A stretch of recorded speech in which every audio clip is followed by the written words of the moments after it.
नहीं उठा।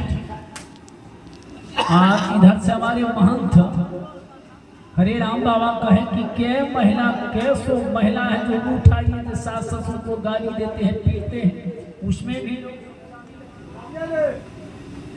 आज मर्यादा पुरुषोत्तम की जो चर्चा है, माँ सीता की जो चर्चा है रामायण में है कि ते ही छन राम पद धन तोरा अभरे भुवन धन घोर कठोरा। माँ सीता का क्या परम था कि हमारा सुंदर प्रिय वर मिलना चाहिए। उधर राजा जनक का उद्देश्य था कि जो यह धनुष को तोड़ देगा वो ही सीता को साथ सुंदर रचा जाएगा, यानी कल्याणदार होगा। ते ही छन राम मध्य धन तोड़ा। कोई उस योद्धा तो बड़े बड़े वीर योद्धा गया धनुष तोड़ने के लिए, मगर किन्हीं से वह धनुष नहीं टूटा। धनुष कौन तोड़े?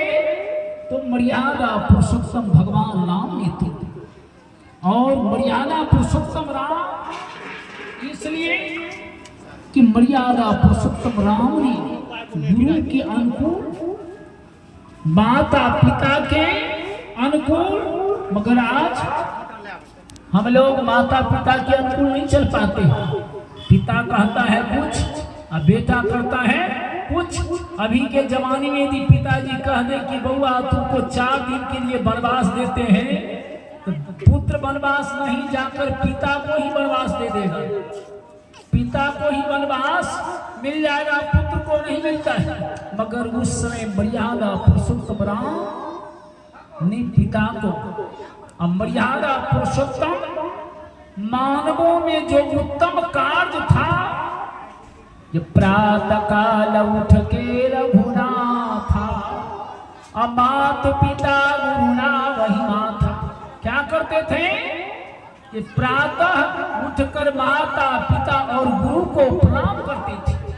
मगर आज हम लोग गांव-गांव में डेली सत्संग करते, सत्संग सुनते, पर विचार करने की बात है। जो मर्यादा पुरुषोत्तम राम की सोने वो सिर्फ वो अपने चरित्र पर उतारने को काम किए, अपने जीवन पर उतारने को काम किए।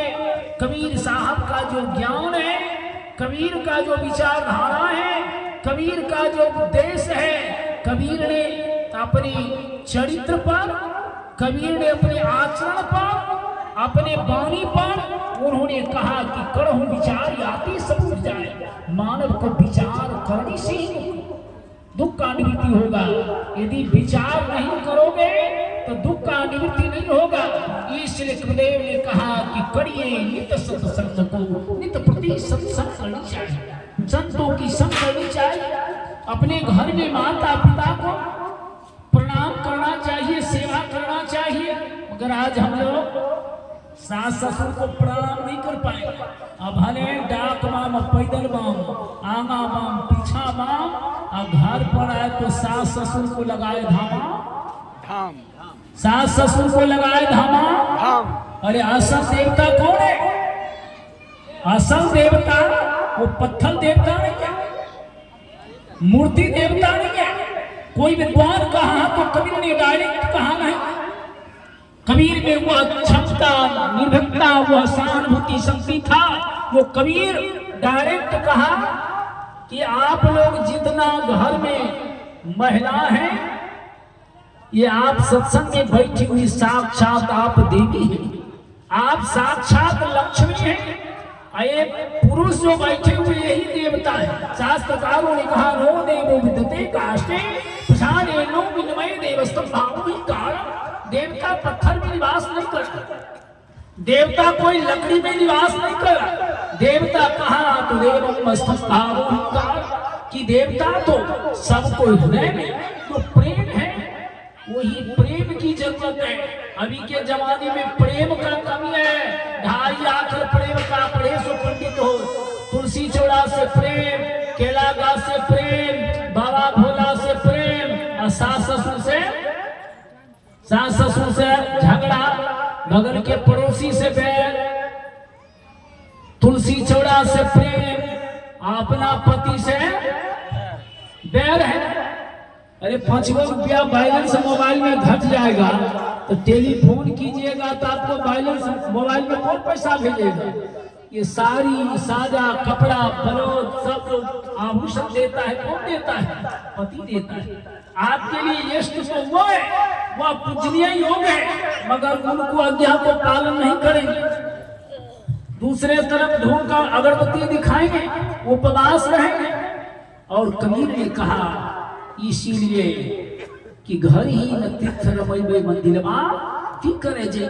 घर आपका तीर्थ है, ये शरीर घर है, वो अभी छोड़ गिट्टी का घर है, और ये शरीर भी घर है, वह छोड़ गिट्टी का घर कौन है? तो हम और आपने बनाया। मंदिर को बनाने वाला मनुष्य है, मस्जिद को बनाने वाला मनुष्य है, मंदिर में पूजा करने वाला मनुष्य है, मस्जिद में नमाज पढ़ने वाला मनुष्य है। आइए, मानव का शरीर बनाने वाला कौन है? मानव को शरीर बनाने वाला यहाँ का कोई डॉक्टर इंजीनियर नहीं बनाया है, ये शरीर को बनाने वाला साक्षात प्रकृति है। और वह शरीर के अंदर ही परमात्मा निवास करता है, परमात्मा बाहर नहीं है। आज खुदा को हम लोग पीछे पश्चिम दिशा में खुदा को खोजते, खुदा भी पश्चिम में नहीं है। खुदा तो हम में राम, तुम में राम, सब में राम समाया है, और सबसे करोड़ों प्यार जगत में कोई नहीं पराया है। कहते हैं ला है अल्लाह मोहम्मद रसूलुल्लाह, दिल तो दरगाह है, मुख तो मक्का है, काम तो कावा है, नैना तो नवीन है, हाथ तो रसूल है, दिल दरगाह कबूल है। अब कहे कबीर बंदी क्यों नहीं करता? कहते कि जर्रे जर्रे में खुदा है, कण कण में भगवान है। तो जब कण कण में भगवान है, जर्रे जर्रे में खुदा है, तो क्या बकरी या खस्सी मुर्गी में खुदा नहीं है? बकरी में भगवान नहीं है? जब नया साल होगा, अब 2025 चल रहा है, और 2026 जब प्रवेश करेगा तो नया साल को टाइम में देखिएगा, सबके लिए नया साल, डॉक्टर, इंजीनियर, प्रोफेसर, मास्टर को नया साल, और बकरी खस्सी मुर्गी को हो गया अंतिम साल। प्रेम से बोलिए सुखबीर साहब की। उस दिन अंतिम साल यानी कितना जीव को हिंसा किया जाएगा। अंग्रेजी के विद्वान ने कहा God omnipresent and omnipotent, वेदों ने कहा रमंती सोड़ावा, गीता में भगवान कृष्ण ने कहा हम बूढ़ा के सब स्थितम। सबके अंदर में तो यही आत्मा है, यही तो हिंदू में है, यही आत्मा मुसलमान में है, यही पारसी में है, बौद्धिस्ट में, ईसाई में है, जैनी में है, सब में तो वही आत्मा है। ये आत्मा से परे कोई नहीं है, और जाना तो सबको है, जाना सबको है। हिंदू को भी जाना है, मुसलमान को भी जाना है, जैनी को जाना है, ईसाई को जाना है, बौद्धिस्ट को जाना है, सबको कहाँ जाना है? जाना उसी जगह है। आए हैं कहाँ से? तो आए हैं वही देश से। हो गई 12 बात, हवा लगी संसार की, हो गई 12 बात। इस संसार की हवा लगने के बाद विभिन्न पाठों में मानव बट गया है। इसलिए कबीरदेव ने कहा कि करिए नित सत्संग को, बाधा ऐसा अवसर ना मिले, दुर्लभ नर्तन पाए, कि ऐसा समय और वक्त नहीं मिल पाएगा। इसलिए हे प्रियजनों, मानव को शरीर मिला है, मानव को शरीर पाकर जितना ही दिन इस संसार में है, प्रेम को पाठ पढ़े, भाई भाई में प्रेम हो, सास पुतोह में प्रेम हो, गोतनी गोतनी में प्रेम हो, बगल के पड़ोसी से प्रेम हो। प्रेम ही पूजा है। देखो देखो कलयुग का खेल, सास पुतहुआ में तैनको न मेल, कर्म धर्म सब उठ गेल। मुर्गी के अंडा रसगुल्ला बन गेल। खाना खराब, जमाना खराब, पीना खराब, तो संसार में जीना खराब। इसलिए खान पान को सुधारें। जैसा खाओगे अन्न वैसा होगा मन, जैसा पियोगे पानी वैसा निकलेगा वाणी। आप जैसा को संगति करेंगे वैसा आपके चरित्र पर और आचरण पर वो प्रभाव पड़ेगा। इसलिए हम अच्छे को संगति करें, विद्वान को ज्ञानी को संगति करें, अपने खान पान को सुधारें, प्रेम को पाठ पढ़ें और बाल बच्चे को शिक्षा पर जोर दें। गहना जेवर रूप श्रृंगार, शिक्षा बिना सब बेकार। आधी रोटी खाएंगे फिर भी स्कूल जाएंगे। ये जमाना नेट का है, जमाना वैज्ञानिक युग हो गया, ये जमाना कंप्यूटराइज हो गया। यदि शिक्षित नहीं होइएगा, यदि आपका बाल बच्चा शिक्षित नहीं होगा, आपका घर परिवार का विकास नहीं होगा, आपका उन्नति नहीं हो पाएगा। इसलिए दारू शराब नहीं पीकर, पान पड़ा गुटखा को पैसा बचाकर लड़का लड़की को शिक्षित बनाइए और अध्यात्म से जोड़िए। अध्यात्म का जब ज्ञान होगा आपका घर परिवार स्वर्ग बनेगा।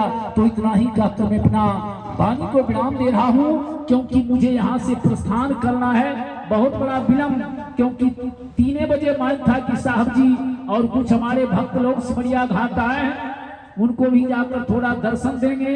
फिर उसके बाद मुझे मोकामा में बाहर जाना है, वहाँ भी कार्यक्रम है। तो इतना ही कहकर मैं अपना वाणी को विराम दे रहा हूँ और लालो साहब का साधुवाद, उनका समस्त परिवार का शुभकामना मंगलमय हो और उस बच्ची को भविष्य उज्ज्वल बड़ा हुआ रहे। इतना ही कहकर मैं अपना वाणी को विराम दे रहा हूँ। प्रेम से बोलिए सुखबीर साहब की, प्रेम से बोलिए सुखबीर साहब की। सर्वे भवन्तु सुखिनः, सर्वे सन्तु निरामया। सभी सुखी हो, सभी निर्भय हो, सभी स्वस्थ हो। साहेब साहेब